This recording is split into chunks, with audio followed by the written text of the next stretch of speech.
Oh, shit. The fucking Craig bot has entered the room. Yeah, that's one we've been using for a while because we're very... Craig's our little slave boy who essentially records everything. It's fine because he's a robot, so he doesn't care. Until AI gets, invented and then it becomes like a big thing, and then he gains self-awareness and then takes over Discord and then kills us all. That's why we have to reach out to Andrew Yang to see if he can help us defeat the AI.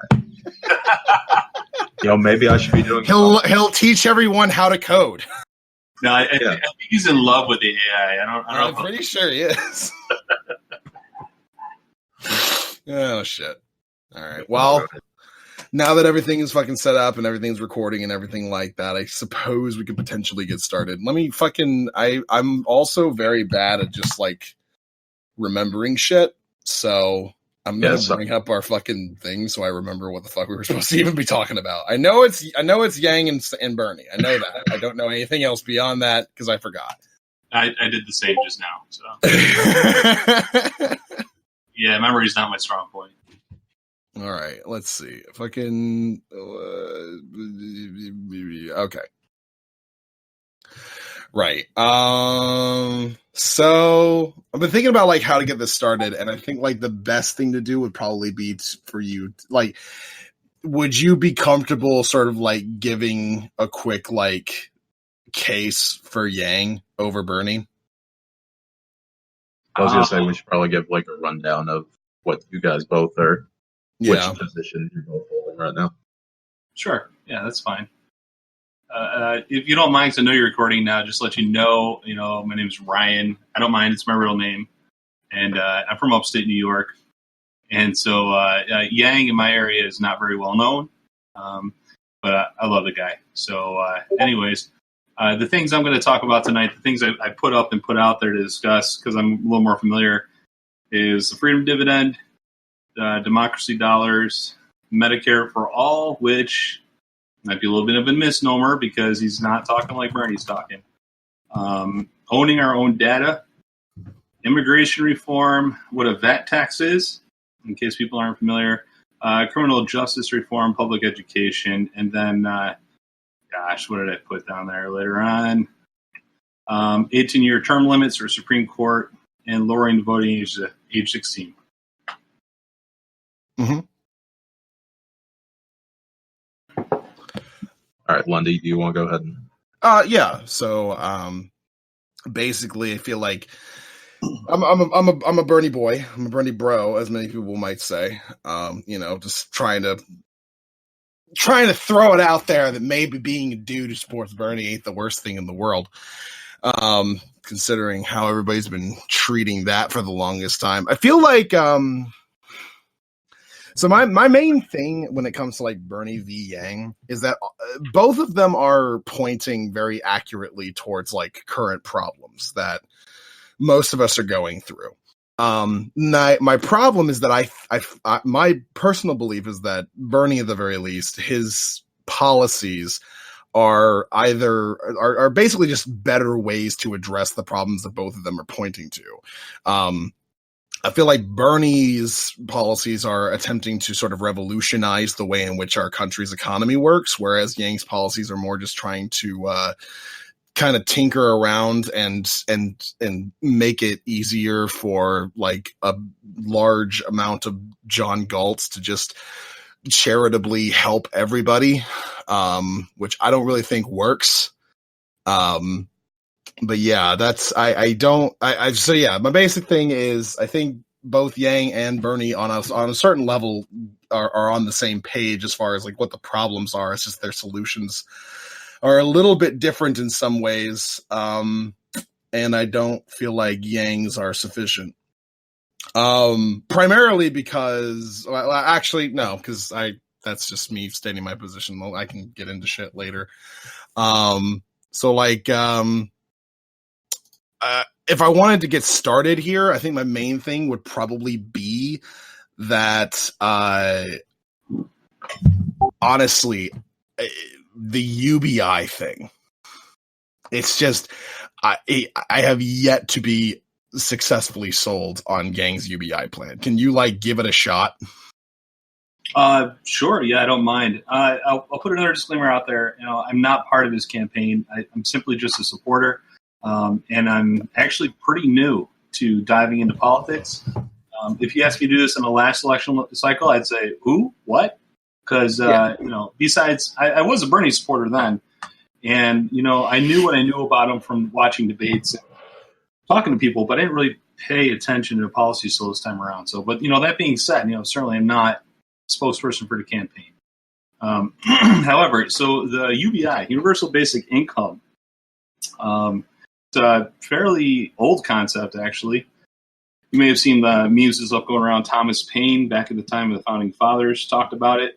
You put it into context. The Universal Basic Income essentially just means that everyone, by right or virtue, is given a certain amount of money, no strings attached, generally from the government, and do whatever you want with it. It could be given out at any point. It could be monthly, it could be yearly, it could be a lot of things. But, Thomas Paine said essentially people who own the land took that right away from other people who could have made a profit on that land. So the owners should actually give money to everybody to make up for that loss of the ability to make money, which is kind of interesting. You fast forward, Martin Luther King Jr. Supported it. And then the Nixon administration, the House supported it. It was actually shot down, though, by the Senate twice. And then more recently in Alaska, they put together the oil dividend as part of a plan in order for private companies to dig for oil there. All the citizens were going to get a one-time annual basic, what do you call it, dividend or whatever. You call it the oil dividend. So it's usually between like $1,000 to like $1,200 or $1,300, but it changes each year. But it's for every single adult. That's been going on for the last 30 years or so. And more recently, they are doing a lot of pilots around the world, and they're very, very limited in scope. Like in California, they got one. The mayor, Stockton, I think it's like $500 a month or something. And it's a lot of different places. The thing is no one's suggesting it to the extent or to the amount of people as Yang is doing, which is $1,000 a month for every single adult 18 and older who's a U.S. citizen until you die. So it's it's definitely a lot more extreme. So like I guess like one of my main issues is that like I think we all know that this $1,000 a month isn't enough for anybody. It's not going to do it.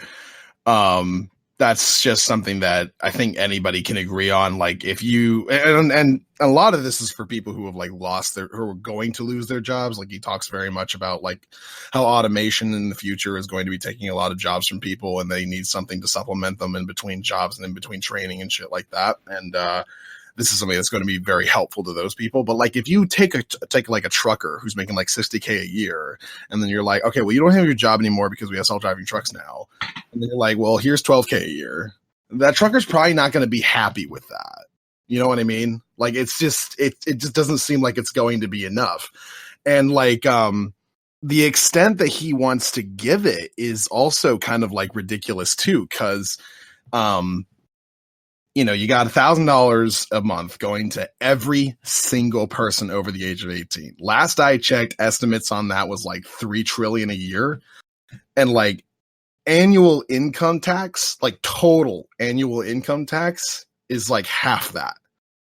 So I'm not sure entirely how he's going to fund it. I know he's talked about a VAT tax and we can get into that a little bit later, but it doesn't. It seems a little unrealistic to me. I mean, maybe he can like throw some things around. I know he wants to like gut a lot of the current welfare programs and stuff like that in order to pay for it. But at the same time, it's just not enough. Like ultimately, the way in which, as far as I've seen, and the economists has looked at the UBI, is that if it was enough, like a good UBI that people can actually like live on, just cannot be afforded. But like an affordable UBI just isn't enough. So like either way, it seems kind of fucked. So that's just kind of that. Like one of the other issues that I have is that Yang himself, I've seen him speak, and like I've read some excerpts from his book. about saving the normal person, or the normal American anyway. And I don't know, he comes off very much like, he's a very successful guy, right? He had very rich parents. They sent him to a private boarding school. Then he found a company, sold it for millions of dollars, blah, blah. Started a nonprofit, tried to teach people to do jobs. Didn't work out ridiculously well, but, stuff happens. And then he comes along being like, well, I've got this idea where we can like save capitalism by just giving everybody a bunch of money.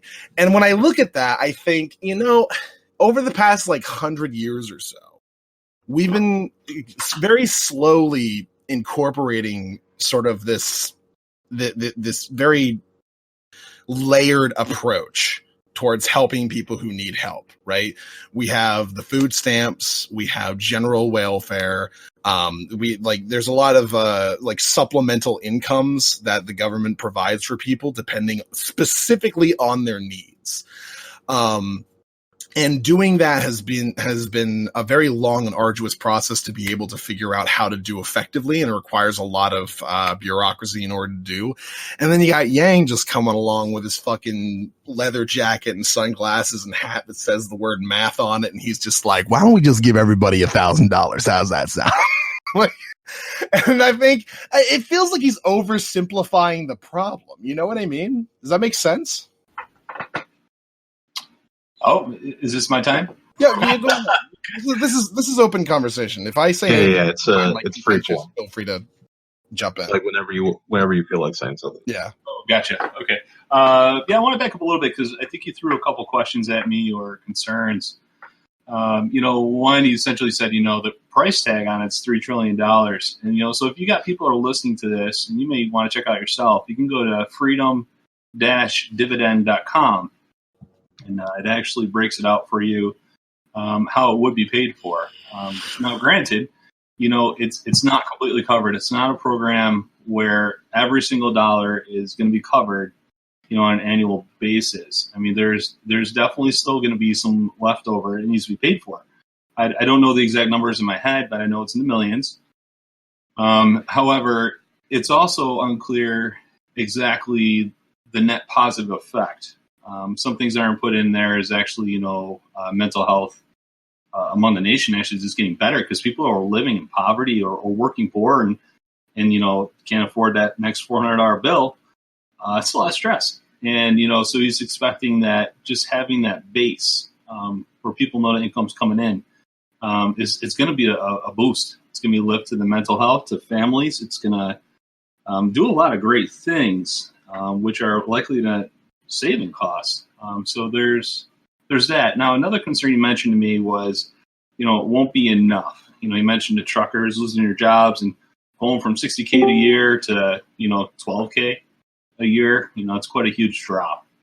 And, that it's not enough or it's not going to solve the problem. And, that's not something that Yang is claiming to do with this. Literally, this is meant to get people to the federal poverty line. That's all it's supposed to do. It's not meant to replace work. I'm sorry to cut in, but like getting people to the federal poverty line is pathetic. I mean, let's be honest. Just because you're over the federal poverty line, you're still probably living pretty shittily. Like, I make altogether about $1,600 a month, and I am barely scraping by between all of my different expenses. And I don't have a lot of stuff that I pay for, right? I have my vape, which is like my one luxury. And then that's about it. I have my car, but that's necessary for me to get to work and back. And it's necessary for most people to get to work and back. I've got my rent. I've got my utilities. I've got a lot of shit that I pay for. And it's, at the end of the month, I have maybe $100 after my car insurance comes out. And I'm working off of like no health insurance and stuff as well. So like if anything happens to me, I'm just fucked.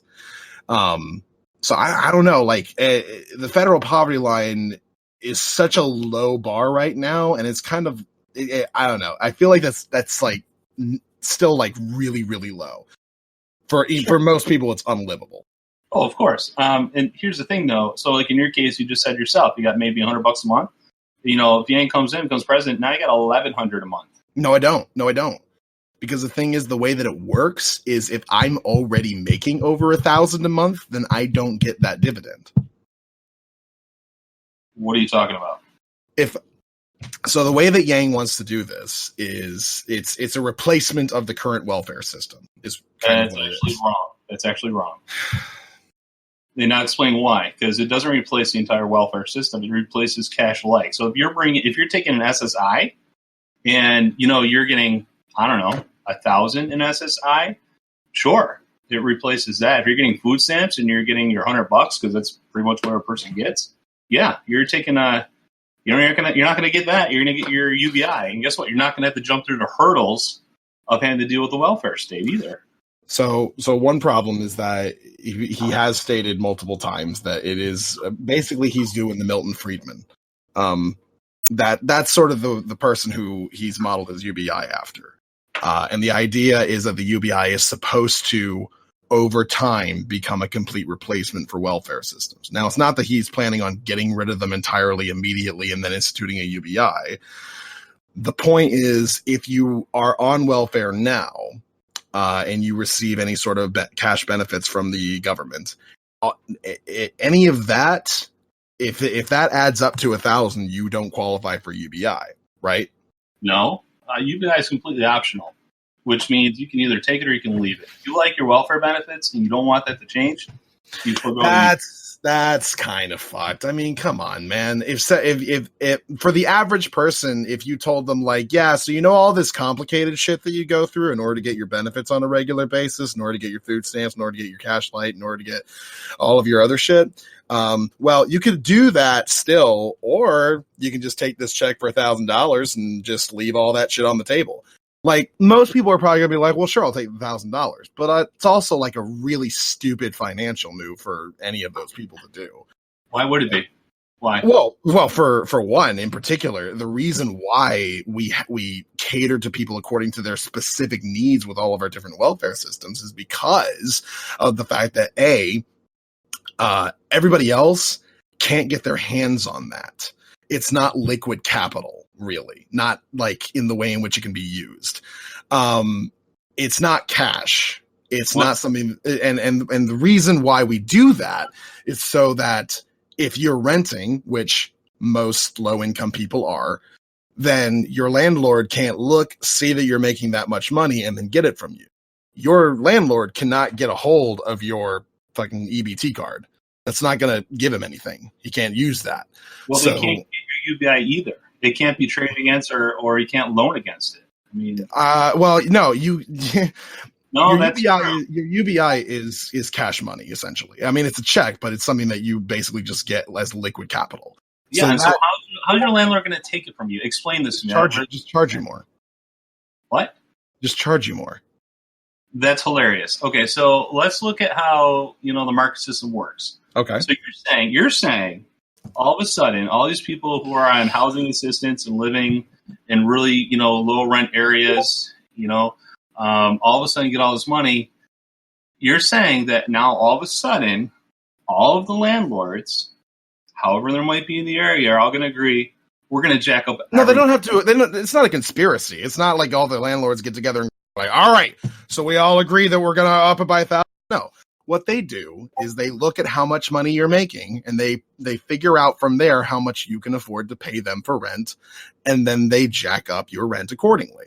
Like, people in the same building don't pay the same rent, even if they have the same kind of thing of like room. Like, this happens all the time. The only way you know that is if a person's on Section 8 and they got to actually state their income.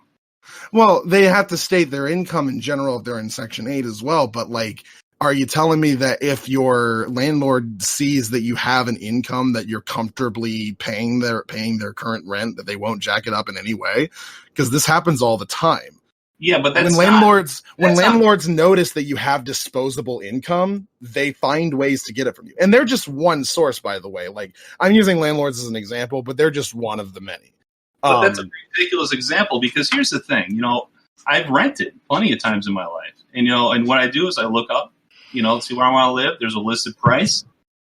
Generally, I never negotiate that price. It's usually a pretty hard offer. Yeah. And then you're in. I mean, you give your first month's deposit, security, whatever, and then you go. And the thing is, if the landlord's going to jack up my rent just because they know I'm getting an extra $1,000 a month, there's You're nothing going to go to another landlord, right? There's no stopping me from looking for a better deal. Yeah. You're just going to go. You're just going to go find another place, right? Yeah, but that doesn't work because then the other place knows how much. Hold on. Every single U.S. citizen, 18 and older, could be a couple. It could be a bunch of friends who all said, screw this. We're not going to keep paying these jacked up rates, which, by the way, are going to go up anyways because it's by the neighborhood. It's by what the neighborhood's charged typically. And they're going to say, we're just going to go and get our own thing. I mean, the thing is this money's... What do you mean they're just going to get their own thing? Like, they're all just going to use... Why not? Are you kidding me? But the UBI is not enough to buy that, so, why would they do that? Well, that's quite an assumption for you to make, my friend. I mean, it's true. UBI isn't enough. I mean, listen, you're telling me that if I'm on the federal poverty line, I can just go get a house. If you knew enough people going with you, you'd have to look at the house in the situation. No, because they all have their own expenses as well. Well, hello, but let's just put it for instance. Let's say that, like in my area, typical rent if you're in a lower neighborhood for a single person, for a single room, it's going to cost you at least $500. Yeah, plus utilities. It's around the same for me. Yeah. And so, let's just say that all of a sudden, Yang's president, everyone gets $1,000 a month. So now, what are we saying? The landlord's going to say, I'm going to jack you up to $1,000 a month. Is that what we're saying?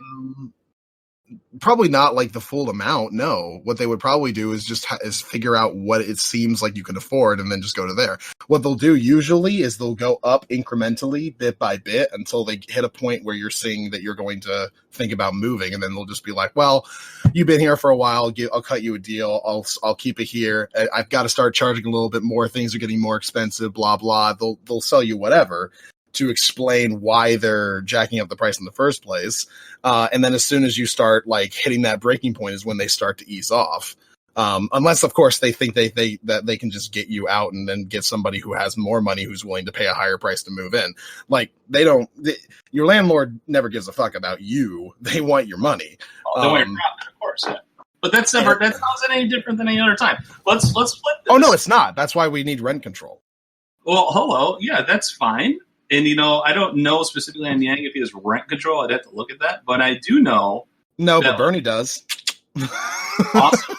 But then tell me this, rent control. Tell me about his rent control. I'd like to hear about this.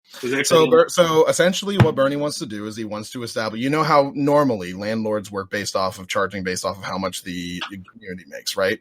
So what Bernie wants to do is he wants to take that and he wants to make that static.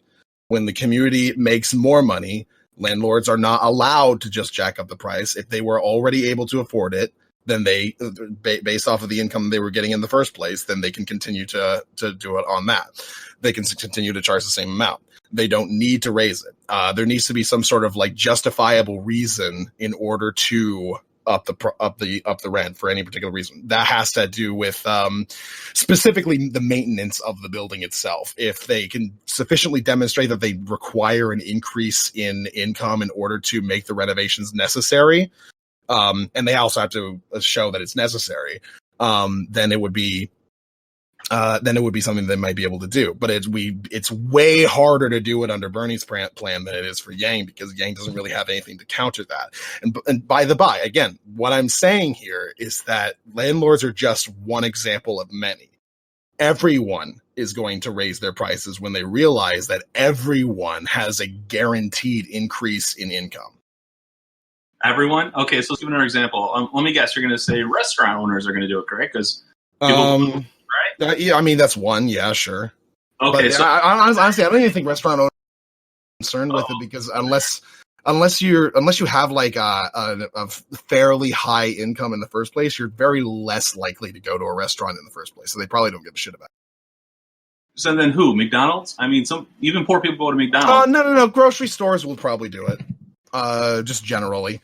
Grocery stores will probably do it. Any other services that you might encounter in your local area might do it. I don't know local area fucking services all that well, so could be whatever. But But yeah, once everybody realizes that everybody's getting more money, then they will want. This isn't any sort of like maliciousness, by the by. Like I'm not ascribing any sort of evil. This is just capitalism. Everyone who's making money, and who makes profits off of charging people for stuff, realizes that everybody now has a lot more disposable income. Everybody, not just a small demographic. Everybody. So everybody's getting more income. Okay, I can charge more money because everyone can afford it. And then I'll make more money. That's just basic capitalism. It's just what people do.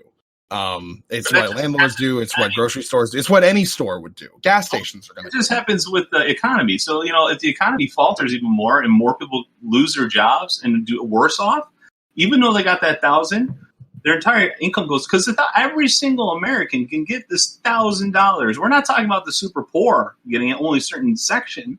So this means everyone's getting it. I mean, so now we're looking at people who have more money. Right. So basically what you're saying, at that point, what we get to is rich people and middle class people probably not going to be affected by this too much. Lower class people, the ones who are going to be the most affected by it. Well, which is also true of the VAT tax. Well, tell me this, because you seem to be cool with Bernie's idea of putting limitations on the marketplace economy, on capitalism. Oh, absolutely. Well, I actually, to be fair, I'm a leftist. Bernie's not really a leftist. I would prefer that we just revolutionize the entirety of our economy, but Bernie's not going to go that far because we're just the Overton window isn't shifted that far enough. He just doesn't have the opportunity. It's not going to happen.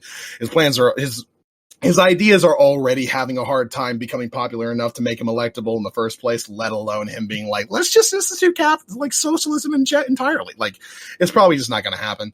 But I'm in favor of taking steps towards that route, which is what I see Bernie doing and what I don't see Yang doing. Well, I think it's an interesting take. I think, and I'm sure not everyone is leaning left.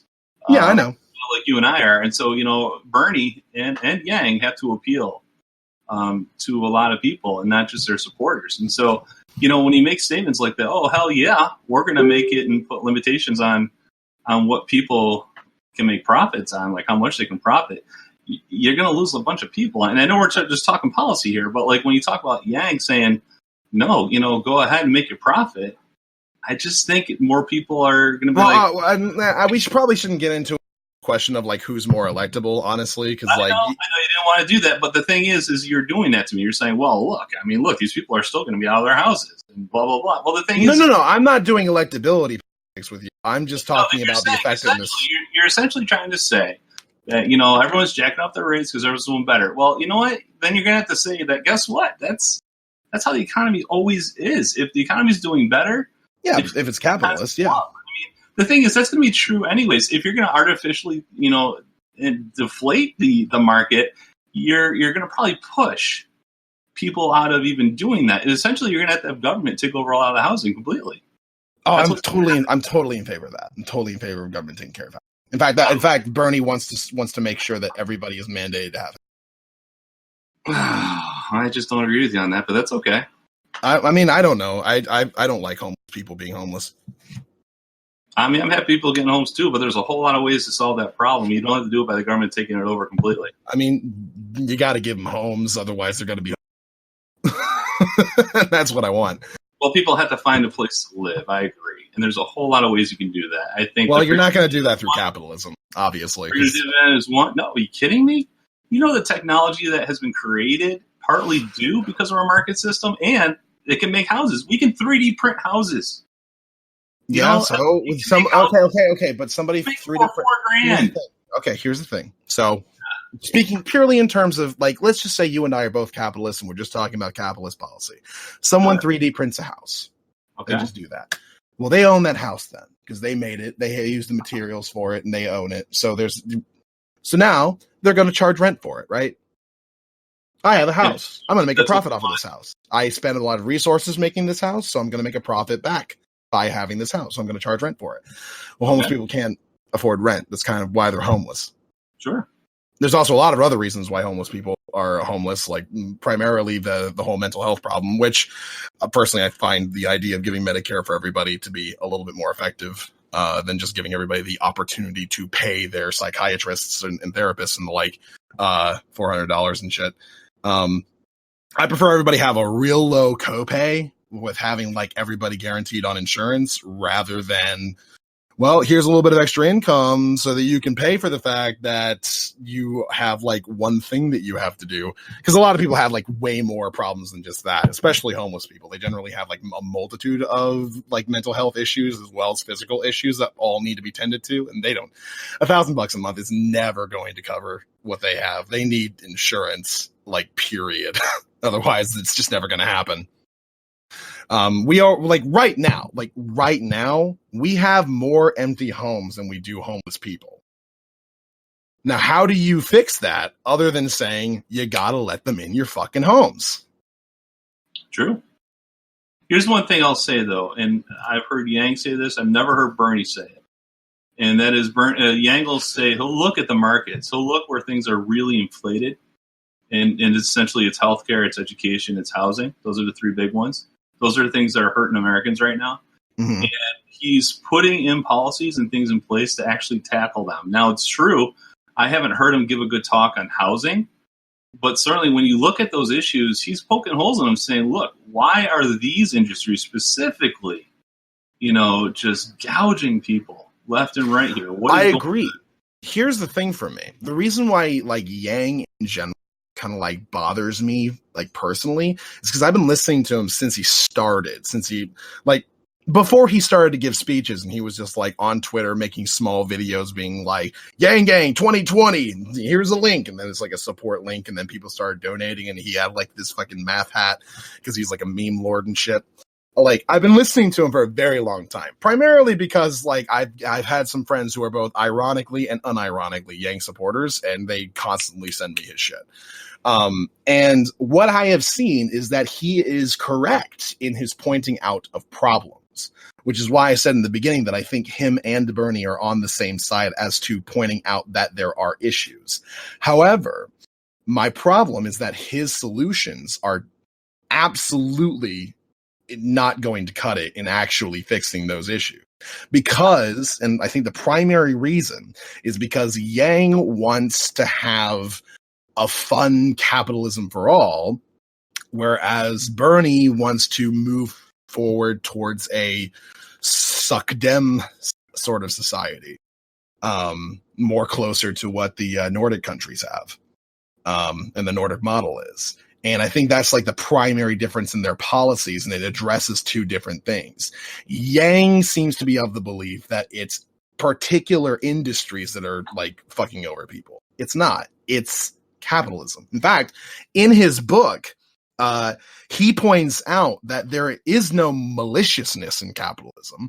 When people get replaced by robots, it's a matter of efficiency, not maliciousness. No one is trying to fuck over the workers. It's more efficient and it's cheaper to use robots. Now, I think the other thing, real quick on that one, by the way, is that he kind of overemphasizes how much automation is going to take over in the future. We've had massive leaps in automation in the past plenty of times without people like massively losing their jobs. It happens all the time. We used to have way more people working in agriculture, and then we had a bunch of automation go into agriculture, and now we have like 5% of the same amount of people from like the beginning of the century to now working in agriculture. But it still works just fine, and we don't have this massive unemployment problem. Like, it's a little overblown, this whole like automation's going to take all the jobs. It's not really. We come up with more jobs. In fact, most of the time when automation happens and starts taking over jobs, it usually brings more jobs in with it than it takes away. All right. Usually. Well, because I don't mind talking about jobs automation, but just kind of finish up on the housing. I guess what I'll come to is I know you're essentially saying everyone should, homelessness should be eradicated. The day Bernie comes into office, we're putting in these rent controls, and then all of a sudden, people aren't going to be homeless, or there's going to be far less of it. Well, it's not just rent controls. He's going to make it like a mandate that everybody needs to be housed. So, for instance, many of the empty houses exist right now are just owned by banks. Just take that shit away from them. They're not doing anything with it. Take those away. Put homeless people in them. So here's the thing. Here's the thing. So when it comes to that, that's cool. Like I'm totally fine with people having housing. I think that's great. And the thing, this is what I wish Bernie would do. I wish he would take a cue from Andrew Yang, who has said, look, we're going to change the scorecard. We're going to make sure America knows exactly where people are hurting, where they're suffering, not just GDP and unemployment, but we're going to include things like homelessness and mental health and mortality rate and all those things. Because here's the thing. Yang isn't saying, look, I'm going to sweep in. I'm just going to come right in and solve all your problems. We're going to do all these things regardless of how people want to do them or not do them. We're going to do them because it's the right thing to do. Yang is saying, look, we're just going to make sure the problems are presented correctly. We're going to give people some resources to get started on these problems, and we're going to let people decide how we're going to solve them. We're going to have human-centered capitalism. Yeah, that is super cringy to me because it's ANCAP. And I really just, it's just, it feels very like Atlas Shrugged, but like John Galt's the good guy. It's very like, I don't like it at all. It has very bad vibes as far as I'm concerned. This idea that like we're just going to have like the elites, the like cognitive and the wealthy elites are going to come along and they're going to be like, we're going to save everyone. Like that's not how shit works. No one cares. Like it's just not how it is. When you're telling Bernie to swoop in with the federal government, it's kind of an elite thing to do. You're taking everyone's taxes and saying essentially, no, everyone's mandated. This is how we're going to solve the problem. To me, that's kind of elitist. If you're not going to let it is, and like, listen, you're not going to get an argument from me as to whether or not like having the government do stuff is like a troubling concept. But here's the thing: the government, at the very least, has some level of. Yang's belief is to give people resources and then just let them go, and then shit will work itself out so long as you give them a sufficient amount of resources. Bernie's idea is, no, they won't, because we live in a system that is fundamentally against the rights of workers and fundamentally prioritizes money over humanity. And as such, any sort of laissez-faire sort of policies that we institute is necessarily going to just exacerbate these problems. So I'm going to tell people you can't be doing this dumb shit where you make workers work longer, like salaried workers have to work 50 hours a week and they're not allowed to argue with this in any way. If your salary, you can be paid less than if you were to be paid hourly, like all of these dumb things that like people do, like businesses do to just save money, that it comes expressly at the exploitation of the worker. Bernie's idea is we need to put things into place to force companies to fall in line with more humane practices. Now and again, you're not going to get me to like say that Bernie's like super leftist or like a socialist, because he's just not. Like he's just kind of like halfway there. And there's a lot of critiques that I do have of him. But my issue is that Yang wants to fix capitalism with capitalism. And that's just never going to work. Okay. I mean, the only thing I can think of is when I think about Bernie's policies and he wants to move towards kind of economies like Scandinavian or like France and things, because there's a lot more union control in the jobs there, right? There's a lot more advocacy for workers. Workplace democracy, big thing. The thing is that I see that could also be a bad thing. Like I have a friend actually from France. He grew up there. He came over here in his 20s. Mm-hmm. He still goes back every year or so to visit family and things, and he follows their politics. And the thing that drives him nuts is he looks at their healthcare system and says, yeah, it's great, you can walk in, you're paying a couple bucks at most, you're walking out, you're getting your care. People aren't going broke because of it. But he goes, but guess what, their doctors are paid the same thing as their teachers, as their garbage truck workers, as everyone is essentially very close in salary. Well, I would have to. I'm not going to ask you for a source on that, but that sounds a little ridiculous. Like he says, it's a lot more than much the case, because it's one of the things that's attractive to the United States is doctors and nurses who come here and make lavish salaries. I mean, this is the place to go especially. Yeah, but that's at the expense of the people who need the help the most. Exactly, and I agree with you that. And so the thing that he complains about is the fact that, what will happen then if you don't have those incentives in place is like you can go get an appointment with your doctor. You could be waiting all day. Nah, I don't buy this shit. And the reason why I don't buy this is because you can be waiting all day for any doctor in the United States as well. In fact, when you have to go see a specialist, oftentimes you have to wait like months in order to see them. Like, for instance, if we're bringing in other people that we know from real life to serve as examples, my stepdad has been crippled by his job. His job forced him to work in unsafe conditions, and his back is now completely like screwed up. He can barely walk for more than an hour a day before he basically just has to sit on his ass all day, and he can't do anything. It's fucking terrible. He goes to see a specialist on a regular basis. Now that specialist oftentimes won't see him for months at a time, even though he is required to set up an appointment with that specialist every single time he sees that specialist. And he has to wait a very long time just to see someone who works on backs. And if you go to, when I had a family doctor, and I would go to him for my problems. Generally, I wouldn't be able to see him same day. I'd have to schedule later on in the week. And then when I would get there, I'd end up waiting there for 2, 3, 4, 5 hours before he would actually see me.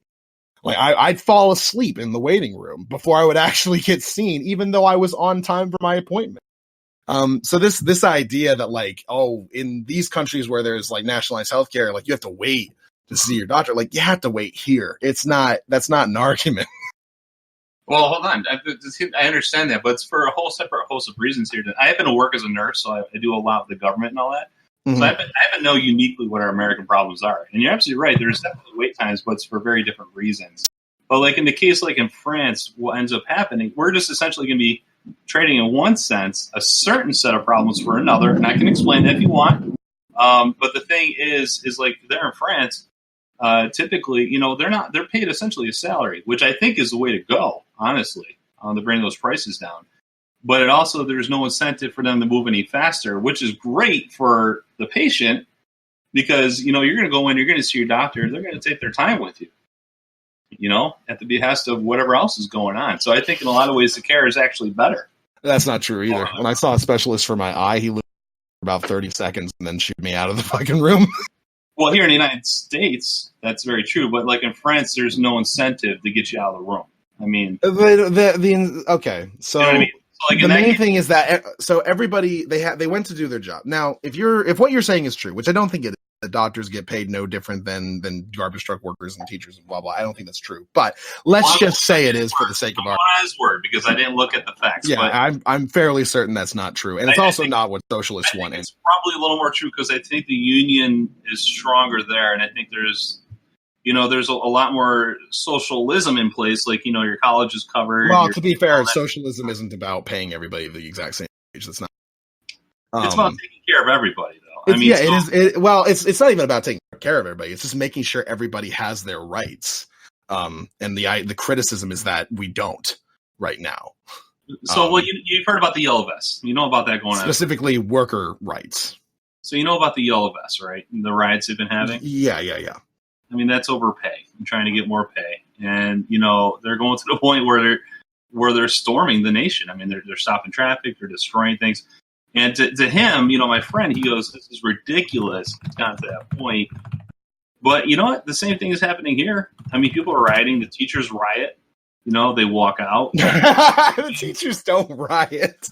Well, they riot in the sense they're not. I'm not looking. Hold on a second. I'm not looking out seeing like a bunch of fucking like math and English and physics teachers going over to a car and overturning it and fucking throwing a Molotov cocktail in the gymnasium. I'm not saying that. Protesting. Come on. Protesting's a good thing. It is, exactly. That's what I'm saying. But the thing is in France, essentially, it's unionization on steroids that we don't have here because unions have gotten so weak over the last decades, right? Yeah, and that's a bad thing. Unions need to be strengthened. Sure, I agree. I totally agree. The thing is I just don't think that, you can sit here and say, well, Bernie's going to do all these wonderful, new things and limit things and unionization and all that and say the problems are solved because you know what? it's great, but now we're looking at problems that are similar to what you see in a lot of those other countries. Now, you could argue that, yeah, it's better in a whole, and I think you and I both agree.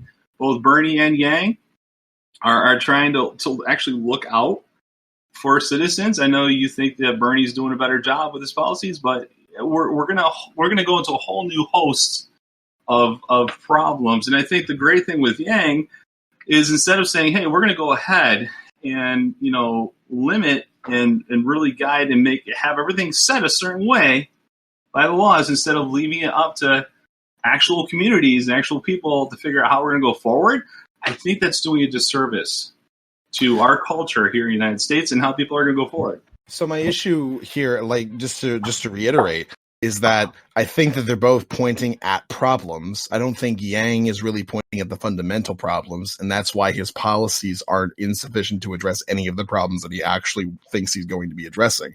So when you say that if we go to Bernie, we're going to be opening up more problems, well, my problem with Yang is that if we go with him, we don't solve any problems.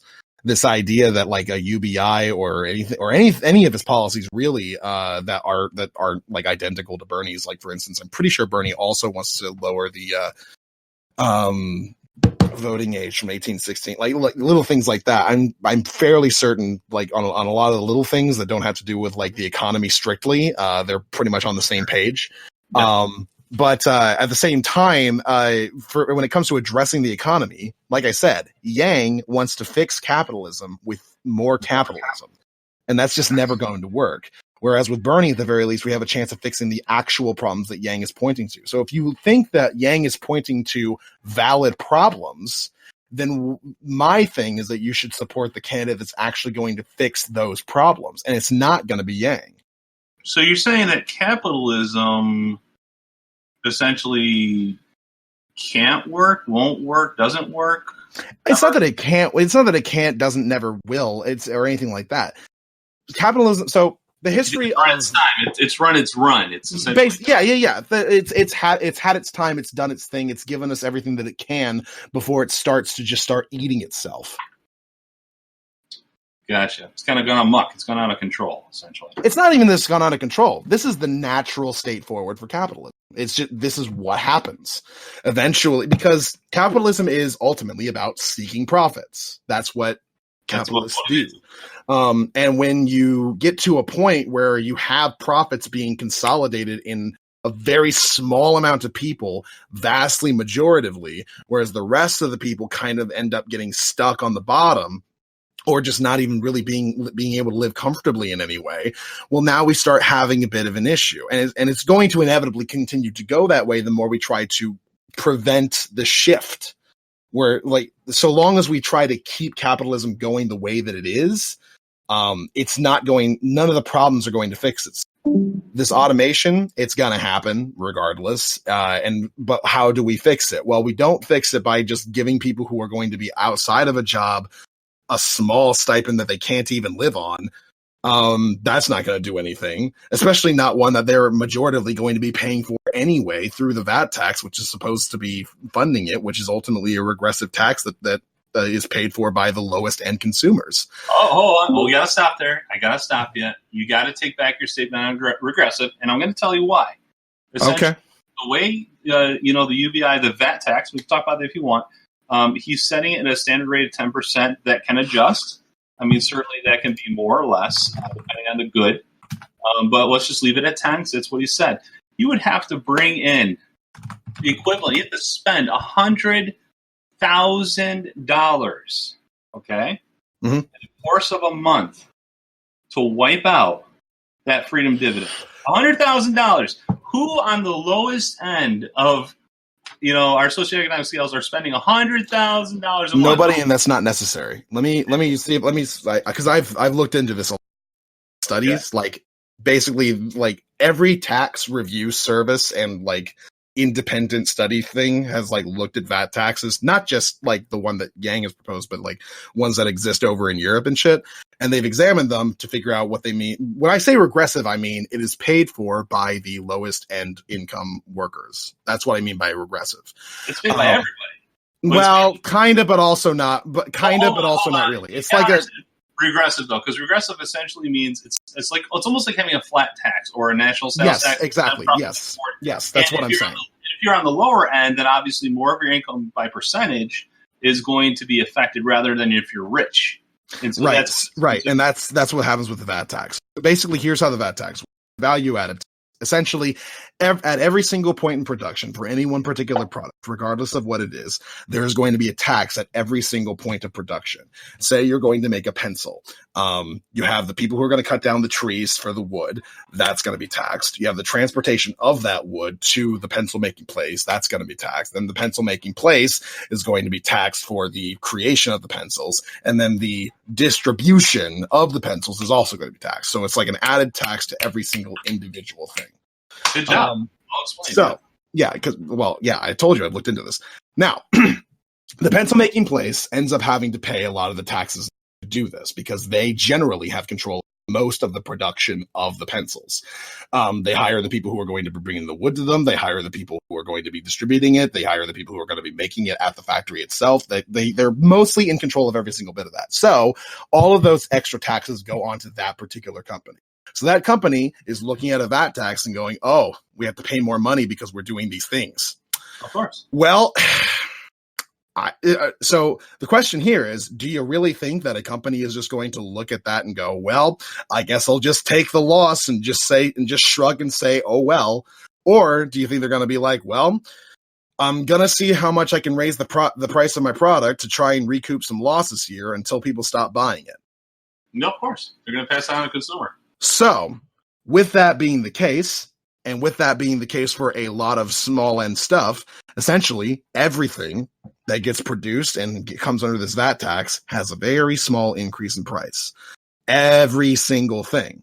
Now, for rich people, it doesn't really matter. They can fucking spend that shit. It doesn't really affect them in any way. For middle class people, again, not really a big deal. For low income people working paycheck to paycheck, that small increase on every single thing they buy is gonna be a bitch. Oh yeah, but here's the thing. That's why it's regressive. But the thing, no. It would be truly regressive if it was a national sales tax, or if it was an increase or across the board income tax or something. You could call it regressive. The thing is people still come out ahead. Because of the freedom dividend. Like, I hear you. I know people are paying more, but here's the other thing, too. But I already told you that with the freedom dividend, everyone's going to increase their prices anyway. Here's the thing. The VAT tax doesn't just affect from, producing the good to selling to the consumer. There's a lot of business to business. A lot of it that happens that consumers never see, never get taxed on. Gotta admit, that's a huge one, especially with Google. When he says we're going to tax the data, well, we're going to make money off this data. That's what he's talking about. That's the thing no one else is talking about. Bernie certainly isn't talking about that. He thinks that a wealth tax is somehow going to work out. And the reality is a VAT tax is the most provable way to get the richest people in any country to actually pay taxes. No. To the level that makes sense. In fact, all throughout history, we've been able to prove this wrong. It's only been in the past, 30 or 40 years that the upper income taxes have gone as low as they have. For a very long time, upper income marginal tax rates was very high. You're right. I think at one point it was at 90%. It was. And then Reagan came in, did a bunch of tax cuts. Well, it started a little bit before Reagan, but it trickle-down economy. They started the ball rolling, and then it kept going down with each president beyond him until the point where we get to now, where I can't remember exactly what it's at now, but it's at a ridiculous level of low. What Bernie would like to do, somewhere in there. What Bernie would like to do is re-increase that to where it was in the first place, or maybe not in where it was in the first place, but re-increase it in order to pay for the things that he wants to do. Now, doing that is only a tax on the highest incomes in the United States, which would be so if you're making $100,000 a year, that's not on you. You're not the one paying for it. If you're making $1 million a year, even, you're not the one paying for it. You have to be making hundreds of millions of dollars before this actually affects you. In liquid capital, by the way, this is income shit. This is not just based off of just your general net worth. All right. So that's how that works. And that is the most guaranteed way and has been the very reliable way to make sure that the CEOs of Google and the like are paying their taxes. Okay. Hold on, I'm going to stop Also, I closing tax loopholes. I got to address that point because you're saying, obviously it's a marginal tax. It's on income. It's the super richest, and we're going to do it just on them, and they're going to pay it because it's a small percentage, and of course they're going to pay it. Tell me how much did Jeff Bezos? All right, how much did he pay in income tax? Zero. Why? Tax loopholes. Okay, and so what's Bernie going to do about those? He's going to close them, or at least that's detailed in his plan. Not going to close them. So there's a lot of ways in which you can close the tax loophole. Okay, so do you know about TurboTax? I assume, right? Sure, yeah. So TurboTax and all these different like tax programs, these guys have been lobbying the government for the longest time to make sure that our tax program is as complicated as possible, which is what allows for a lot of these loopholes, so that they can be the go-to ones for low-income workers to hire so that they can make money doing their taxes. Bernie, of course, wants to get rid of a lot of the lobbying power in the government. So that takes away that influence in the first place. So in Europe, there's these things called, I can't exactly remember basically called simple tax. And essentially it just looks at your income, looks at how much you made, looks at what the tax rate is, and just takes that off. That's it. That's all it does. And you just sign off on it. Unless you'd like to claim something. That's about it. So that's basically how it works. Now, the reason why we have like so many loopholes that we do now is because of how complicated our tax plan is, in which most of it is entirely unnecessary. And one of the only reasons why it exists this way is because of lobbyists who make it that way. Not just TurboTax and them, they benefit from it directly, but also large corporations and people who make billions of dollars because they like being able to utilize those tax loopholes. So that's basically one of the big reasons why we have these big tax loopholes in the first place. Bernie wants to get rid of the lobbying, and he wants to simplify the taxes to the point where they're just the same in Europe, where you can just get it, you see your taxes, it's over. You don't have to worry too much about it. You can do your taxes in less than a minute. You just have to sign your name. That's what he wants to do, and that's what would fix a lot of loopholes. Good luck to him. I just don't see that happening. But good luck to him. I mean, if you don't think that, well, all right. I don't think speaking. That's a very complicated issue. It is a complicated issue, but here's the thing. Step one, getting the lobbyists to stop having as much influence as they do in the government. That requires massive campaign finance reform, which I believe is a part of both Bernie's and Yang's campaigns, if I'm not mistaken. Yeah. Well, the way that Yang wants to handle it is two things. One, he wants to have a lifetime ban on people from becoming lobbyists if they, go into the cabinet or the executive. I don't know if he's extending it to, the legislative branch or whatever, but he certainly wants the lobbyists out of there. That you're done. You can't go back and lobby. But the other thing he wants to do is he realizes that rich people still exist, and as much as you want to get rid of the super PACs and things, which he wants to do, he wants to reverse the rule if he can. Money still exists, and money's going to find its way in there. So for Yang, he says, essentially, we need to give everyone the democracy dollars, give everyone $100, and you can use it to throw at any candidate, any campaign you want, because he knows that's going to help flush out some of that dark money. That's what he wants to do. Mm-hmm. So he wants to funnel the money that shouldn't be going into, like, in a very public fashion to show who's doing it. He wants to funnel the money, I guess, back to ordinary voters to encourage them to vote and use that money. And we're talking about UBI again. That's not what I meant. What? What do you mean? So essentially, he wants to take money. I don't know how it's collected. I don't know if it's VAT. I don't even know this part. But essentially, for every voting citizen, they get $100 specifically, only designed for actually, supporting a candidate of your choice. Essentially, for every American who can vote. I don't like that idea. The main reason I don't like that idea is it's a government program that pays you money, and I don't like that specifically because I can easily see that being co-opted by a rather ruthless and merciless government. What? Easily.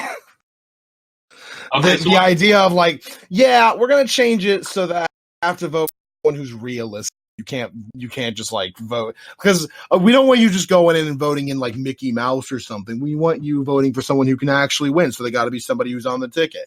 And then I can see it going further on from there. I don't like that idea at all. Paying people to vote? No, I don't like it.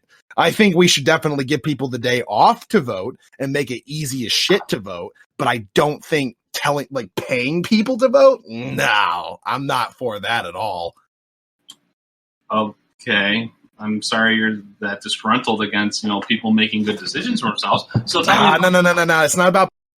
Tell me about Bernie. What does he want to do? All right. So what he wants to do is he wants to ban all corporate contributions to, DMC, RNC, all that stuff related committees. He would also ban all corporate donations for inaugural events, and he would cap every single individual donation that a person can make to $500. It wants to abolish the FEC. Now, it's like three something. It's a couple thousand, right, per person? Yeah, something like that. Yeah. Right now, he wants to abolish the FEC, which, I mean, everybody wants to do that. It's basically fucking useless. And let's see. I have fucking notes here. Mandatory public financing laws for all federal elections. So essentially, your money has to come from public financing. It has to be looked over before it can be used as far as your elections are concerned. Updating and strengthening the Federal Election Campaign Act to return a system of mandatory public funding for national party conventions. Right. So if you want to have a national convention, it has to be publicly funded. It can't just come from like some billionaire who wants to start a fucking convention. And passing a constitutional amendment that makes clear that money is not speech and that corporations are not people. Which is Citizens United. He wants to overturn. Yeah, he wants to overturn Citizens United, which is entirely fair, and I think most people can get behind that. Most people are on board with that, yeah. All right, so do you mind if we go to automation? Because I thought that was an interesting topic. You had mentioned that obviously the jobs are going to be replaced. We went through this already. People survived. We always find a way to adapt. Why do you think that's the case now? What do I think? What's the case? That even with the upcoming, revolution with artificial intelligence and the advanced robotics, that why do you think that essentially we're gonna do great? And by the way, we didn't with the last industrial revolution. But let's hear why you think everyone's. What do you mean we didn't? Are you kidding me? Do you know why unions were created? Do you know why mandatory high school came into effect? Yeah. Do you know why we? Wait. What do you mean we did badly as a result of the Industrial Revolution? Oh my God! Are you talking in terms of available jobs? We did great in terms of GDP. Obviously, we became a lot more efficient and effective. But the thing is, a lot of people lost a lot of work. A lot of people really did bad. They didn't adapt. Right, but it took like less than half a generation before we make new jobs. Like, this is not not a crazy thing. We do this all the time. Every single time we have a revolution of like new technology. Yes, a lot of jobs are initially lost, but then they are almost immediately recouped. Now, there can be problems during that sort of like transitionary period. Not gonna argue with you on that. However, the way in which you deal with it isn't by giving everybody a very small stipend. It's by making sure that they're taken care of by the what they're sort of owed as a human right, housing and food and all those sorts of things, ensuring that you have that even when you don't have a job. That would be probably the better way to take care of it. Or, and here's a better idea, strengthen the unions that exist now and give them better bargaining power so that they are able to cover people who do end up losing their jobs as a result of automation and end up having to go through a transitionary period. Like, if you do that, then those sorts of things will end up taking care of themselves. You said it yourself. In the last revolution, the last industrial revolution, we ended up having to institute a whole shit ton of fucking like unions like popped up all over the place. And one of the main reasons for that is because people needed to be taken care of outside of their jobs. So we need to strengthen unions. I don't see Yang wanting to strengthen unions, though. Well, here's the thing. Here's what I've heard Bernie say a whole lot. His way of dealing with this whole transition is the federal jobs guarantee, right? We're because people want to work. That's their identity. They want to work for what they earn. So, Bernie's not advocating, we're just going to give everyone everything they need, all their basic living needs. We're going to help, but people still need to work because people have to work. That's the message I get. Okay, I'm not sure why you got that message. Because, of course, like, even Bernie would accept the fact that there's lots of people who just cannot work. I mean, this is not a contentious issue. If you ask Bernie if he thinks that, like, somebody who's like missing 3 limbs still needs to work for what they get, he'd probably be like, "Oh no, duh." Well, no, I get that, but he's not advocating that. Essentially, he's going to guarantee every single American, at any age, that they're going to have all their needs met by the government. He's never said that. Well, he's not forcing people to work either. Well, he's not saying that that the government's going to take care of everyone, every single one of their needs. I've never heard him say that. Not every single one of the needs, just stuff that you need to survive. What? So the government, he's saying the government's going to pay for your housing, he's going to pay for all your food, and you don't have to work. You don't have to do anything for any of that. What do you, of course you don't have to do anything to be able to live. You have to. And so Bernie's guaranteeing that regardless of the situation you're in, he's guaranteeing that you're going to have a house, you're going to have food, you're going to have clothing. You're going to be able to live, and you're not going to die on the streets, yes. Ooh, I don't think if he's made that promise, I'm a little scared. I'm a little scared by that. Why? Well, for one, it's a very tall order, and essentially saying that government, Big Brother's going to take care of everything. It's not really that Big Brother's going to take care of everything. Like, here's the thing: the federal jobs, that's entirely optional. You don't have to go into that at all. Now, to be fair, I would actually prefer that all jobs be done on a co-opt basis. I would prefer to completely and totally eliminate like any sort of private ownership of industry and just give it all to just democratized workplaces. That's what I would prefer. But that's not what he's their industry. Sorry, what? You like how China runs their industry? How China runs their industry? China owns all the jobs. It's government owned. Any I haven't really looked into China. I don't really want to argue. No, that's exactly what they do. So I will say this. So I'm just going to say this, and I'm going to leave it go because Bernie advocates for, so it's not even like all that relevant. But worker co-ops, which is what I'm describing here, they produce more and they're more efficient, and the workers generally report a higher level of satisfaction with their jobs. So that's just how it is. It's been researched, not just in I mean I don't know about China, but I know in South America, when those things crop up, it's been studied by people, and this appears to be the trend. Now, those things generally don't really work in a capitalist system because of the profit-seeking stuff. When you have a democratized workplace, it's kind of hard to keep things democratized when the doors won't stay open unless you continue making more and more profit. But regardless, making every company a worker co-op and taking all the private ownership away isn't even what Bernie's after in the first place, so it's not even really all that relevant. What I was getting at was that jobs guarantee. I'd love to hear you talk about that. What? The federal jobs guarantee? You said that? Yeah. So the federal jobs guarantee is a guarantee for the option of being able to have a federal job. Yeah, you'll have a job, right? And it's a job. It's essentially what the government's going to do: request for a proposal. Government does this already. I mean, we already got 23% of jobs that are government related. Government pays for them. That's just the nature of the state right now. So essentially, he's going to pretty much expand that, correct? Just putting more federal dollars behind different industries where he sees a need. Maybe it's infrastructure or something else, and say, hey, we got all these jobs together, and now we need people to work them. So if you're being displaced out of your job and you need a good job, come work for the government. That's essentially what he's saying, right? I'm sorry. Try that again. Okay, so right now, our government, we have about 20 to 30% of jobs are actually government-related jobs or paid for by the government. That's just how it works right now.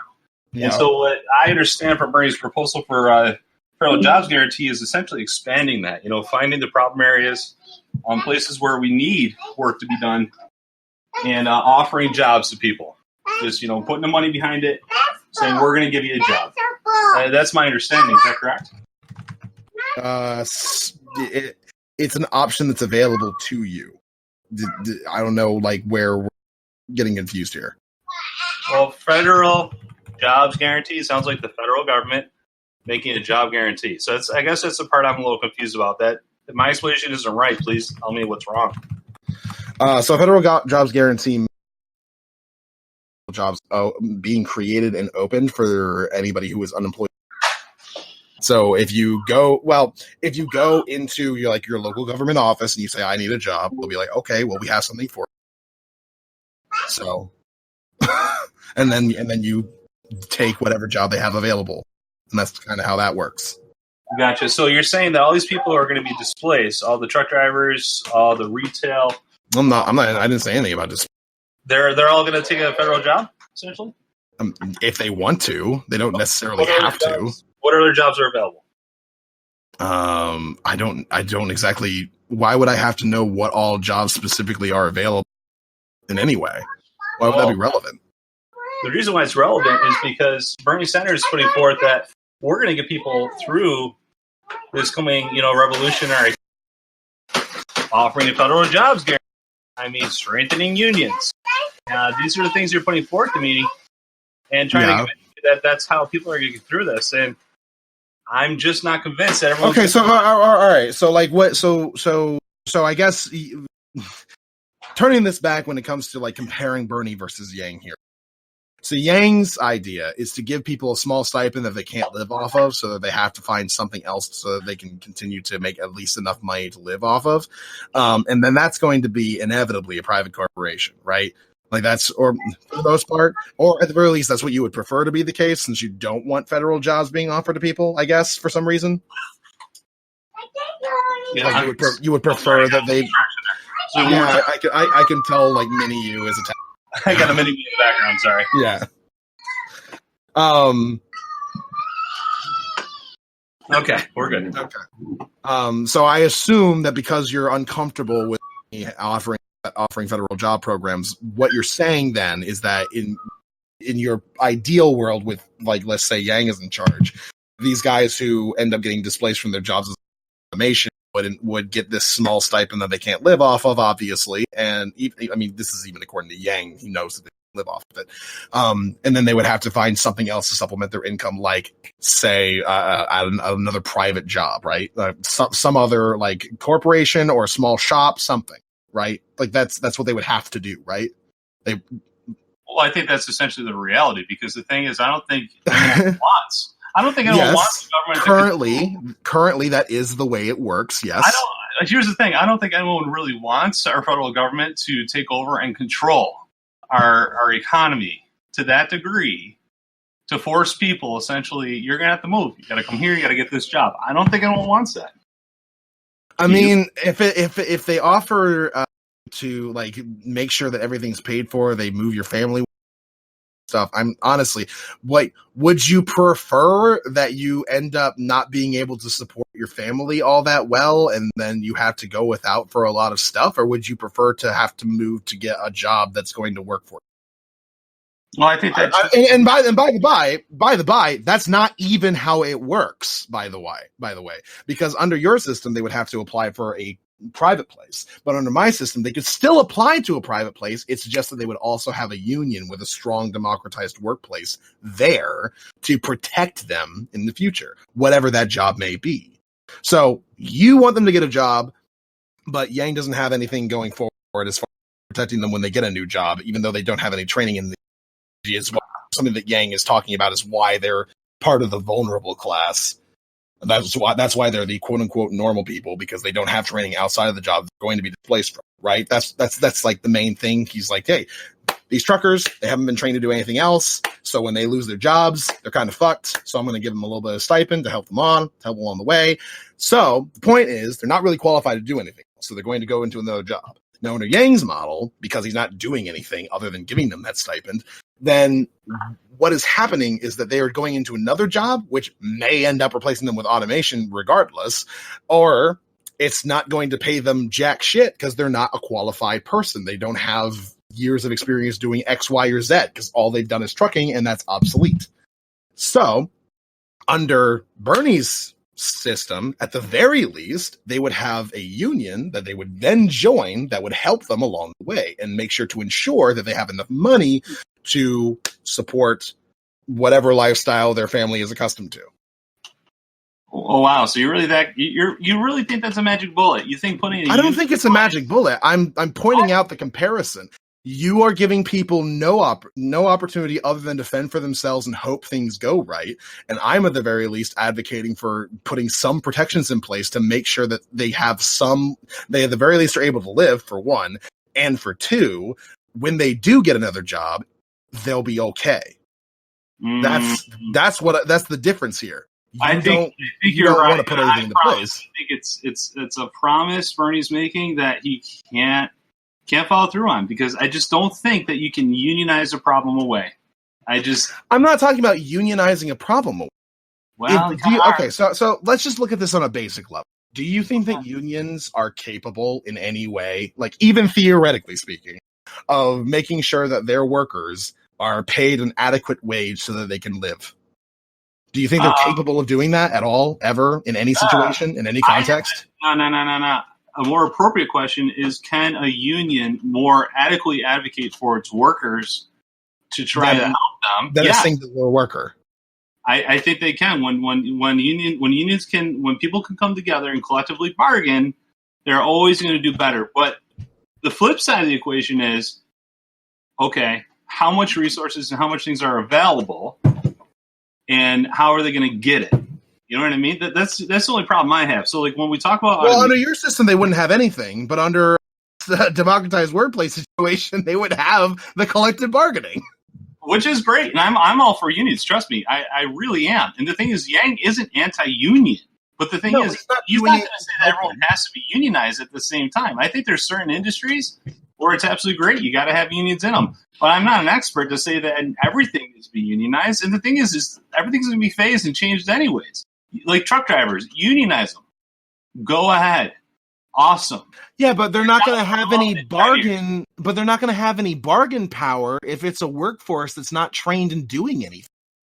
Like the bargaining power that a truck driving union force would have is that we have a lot of workers and we have all the workers who are capable of driving trucks adequately. They're trained. They know what they're doing, and they're experienced. Well, once we don't need truck drivers anymore, what bargaining power does that union have? Yeah, what does it have? You tell me. It doesn't, which is why there's nothing that's solved through your system. What are you talking about? You're talking about unions. You're saying Bernie wants to unionize everything. You're saying unions are gonna. Do you think that once you join one, you can't join another union? Like, what are you talking about? What I'm talking about is unions. Unions are great. I just don't know what your objection here is. Well, my objection is you're saying essentially the freedom dividend, $1,000 a month. People can't live on. You kidding me? People are still going to work. People are going to work. Here's what Yang doesn't want to do. He doesn't want to say, hey, you know what? We're going to force you to go and take up this federal job. Even, hey, you know, it's the only one available, but it's across the state line. You've got to take it. It's the only thing. Well, that's the situation we're in right now. People are having, like, the amount of people right now, before implementing any of this, who end up having to commute for like 2 hours to their job is like ridiculous. There's a lot of people who have to commute ridiculous levels in order to get to their jobs right now. So at the very least, if we had a federal jobs program that said, hey, you got a job over here and we'll move your family over there because we have guaranteed housing, then it's not going to be as much of an issue. I don't know, man. I just think it's going to be a hard row to go. Well, I mean, can we not talk about like the realisticness of policies here? Because, like, let's be honest, the realisticness of either Yang or Bernie being able to A, get elected, and B, institute their policies is kind of low in the first place. It is. It is. I agree. I just don't know. I just think that people enjoy choice. They just don't want that amount of encroachment. I just think that, what encroachment? There's still, they don't, I don't understand what you're referring to. We have jobs available to you in either system. Both systems have jobs available to you, both Bernie system and Yang system. But you think that in Yang system you're more free? In what way? In what fashion? What are you talking about? So here's the reality. This is the reality on the ground right now. Okay, let's say that Bernie's elected, gets a $15 minimum wage across the board, which is what he wants, right? That's what he wants to do? Federal? I think so, yeah, last I heard. Right? He wants to do that. He wants the federal jobs guarantee. Which I have an issue with, because obviously not all places require $15 an hour to live, and require far more than that to live. So, there's that issue, yeah. Okay, but that's what he wants to do. And he wants the federal jobs guarantee. That's how he's going to help people, that are getting displaced. That's another thing he wants to do. Yeah, of course, he encourages other types of businesses, but so does Yang. You kidding me? Yang does Venture for America. He was all about trying to find ways to incubate new businesses in poverty areas, to innovate and to create entrepreneurship, which is actually what our country needs. But anyways, 15 minimal federal jobs guarantee. Entrepreneurship. Oh my god. Hello. That's what I'm sorry. You just sound very it's funny to me because it feels like I'm actually debating Yang right now. Oh, good, because it means I know his policies. But here's the thing. Here's the reality, right? Well, you know his rhetoric anyway. Here's what's out there right now. We've got jobs.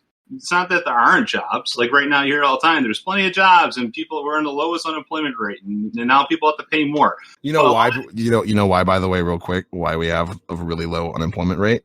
Why do we got a low unemployment? You tell me. Because everybody has to work like 2 to 3 jobs in order to support themselves.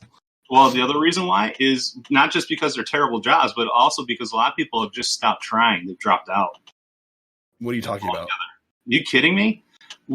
So many people have gone on disability. So many people have, because they had disabilities, dropped out because they can't find the jobs. No.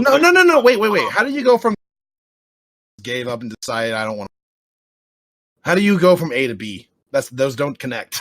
Actually, they do. If you look at the job participation rate, it's around 63%, which is the same thing it's been over the last 20 years. It's about the same thing as Venezuela.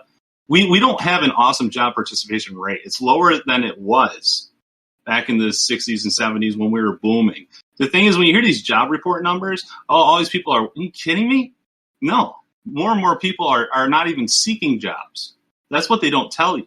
Because now of them are crappy jobs. Think about the truck driver. Think about it for a minute. Wait, didn't we just agree the unemployment number? Think about the truck driver for a second. Didn't we just agree that unemployment is very low? Yes, we did, because that's one stat, but that's just only one. It doesn't take the whole picture.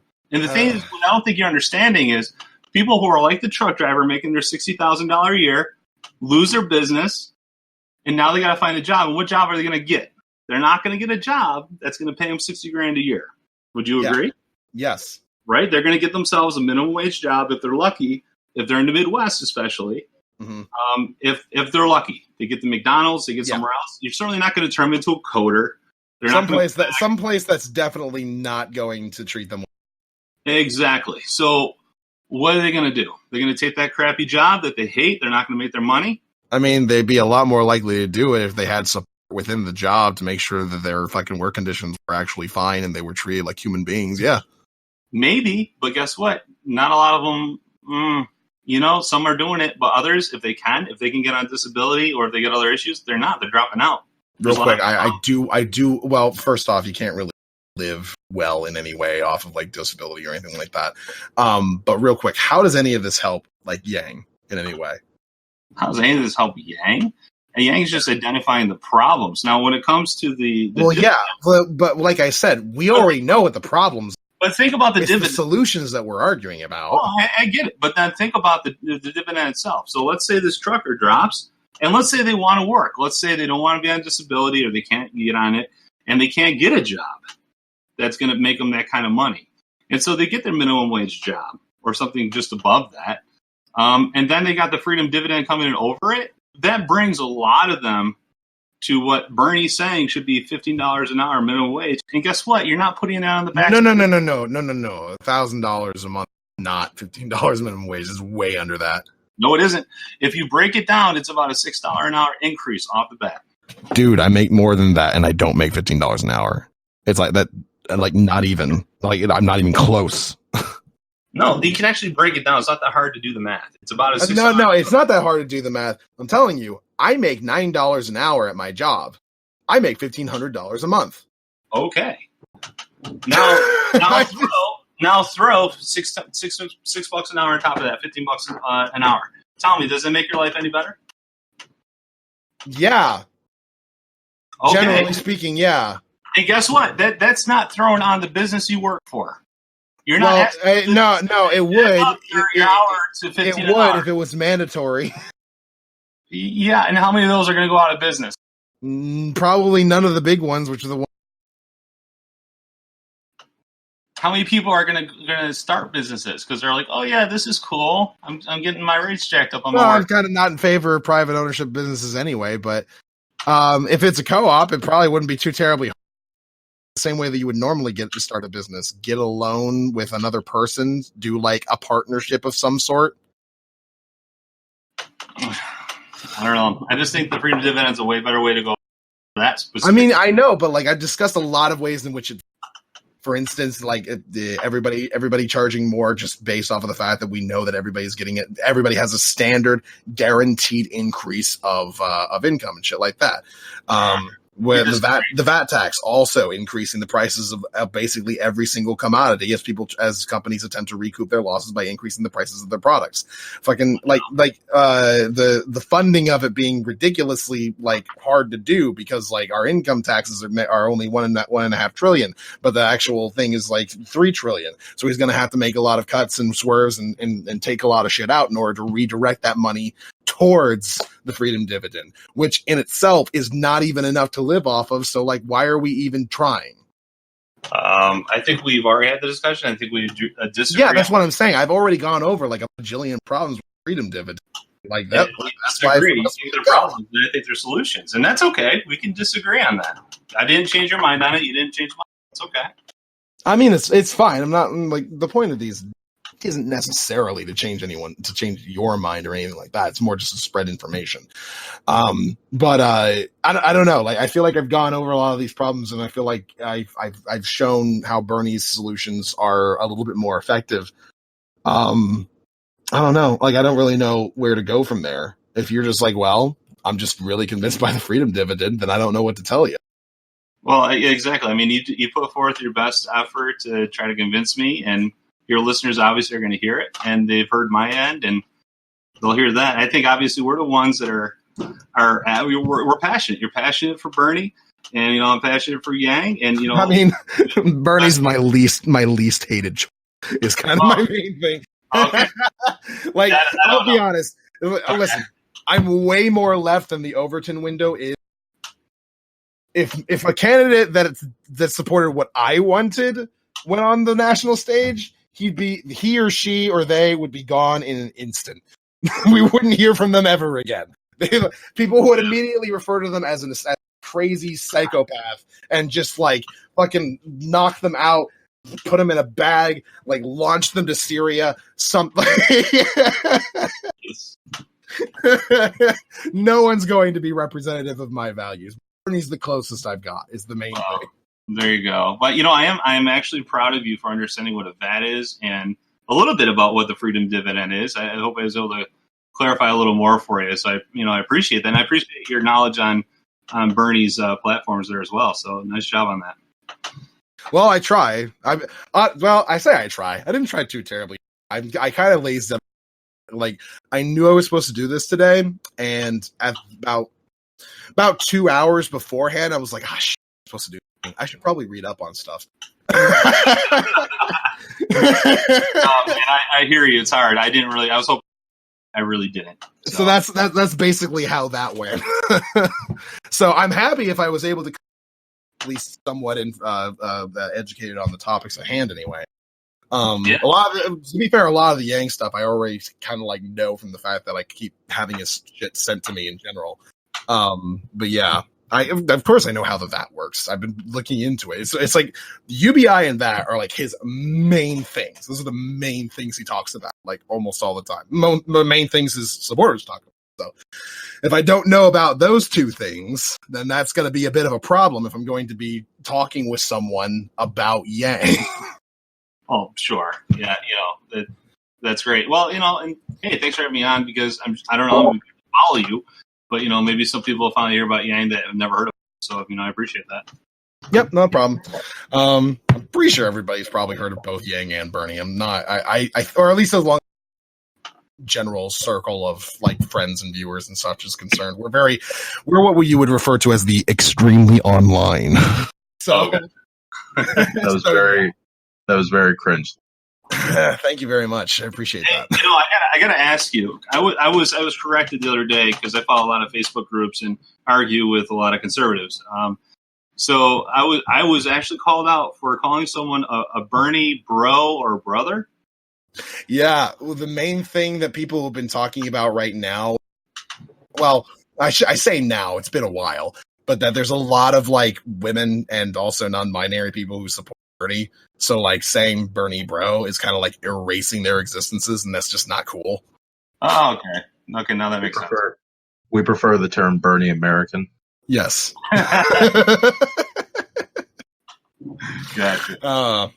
But anyway, it was fun having you on, man. Yeah, appreciate you coming by. It was a fun conversation. I think that I had a good time. I'm happy about this. I'm happy. Thank you for coming on, Ryan. I appreciate it. Yeah, no problem. Goat and Lundy, correct? Yes, indeed. Sir. BigLundi on Twitch and BigLundi on Twitter. And I'll send you a link of everything of the debate when I upload it. Yeah, that's awesome. Yeah, and let me know whatever you guys are going on. I'll check you guys out. All right, will do.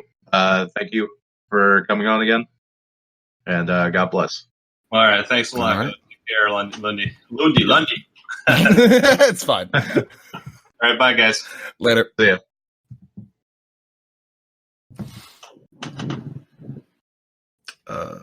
The disconnect button is in the bottom left, by the way. Yeah, I'm still on here. Okay, gotcha. It's fine. It's fine. Shit, where am I? Oh, now people are making fun of me for being called Loondy.